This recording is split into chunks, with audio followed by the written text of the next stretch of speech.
ரூபாய் மற்றும் ரூபாய் கள்ளநோட்டுகளின் வரிசையில் தற்போது ரூபாய் போலி நாணயங்கள் இடம் பிடித்துள்ளன. அரசால் வெளியிடப்பட்டுள்ள ரூபாய் நாணயங்கள் பொதுமக்களை கவரும் அதே நேரத்தில் அவற்றில் வெளியிடப்பட்டுள்ள போலிகள் பொதுமக்களை அச்சுறுத்தி வருகின்றன. ரூபாய் நாணயங்களில் போலிகள் வெளியிடப்பட்டுள்ளதாக கடந்த மாதம் போலீசார் தகவல் வெளியிட்டுள்ள நிலையில் ரூபாய் நாணயங்களை பெறவே வட மாநிலங்களில் சிறு வியாபாரிகளும் பொதுமக்களும் தயக்கம் காட்டி வருகின்றனர்.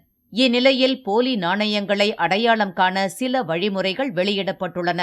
அதன்படி உண்மையான நாணயங்களில் மேல் பகுதியில் 10 கீற்றுகள் மட்டுமே இருக்கும். போலி நாணயங்களில் 15 கீற்றுகள் இருக்கும். உண்மையான நாணயங்களில் 10 என்ற எண் நாணயத்தின் கீழ்ப்பகுதியில் தங்க நிற பகுதியிலும் வெள்ளி நிற பகுதியிலும் சேர்ந்தாற்போல் அமைந்திருக்கும். போலி நாணயங்களில் 10 என்ற எண் வெள்ளி நிற பகுதியில் மட்டும் அமைந்திருக்கும். உண்மையான நாணயங்களில் ரூபாய்க்கான குறியீடு இருக்கும். போலி நாணயங்களில் அது இருக்காது.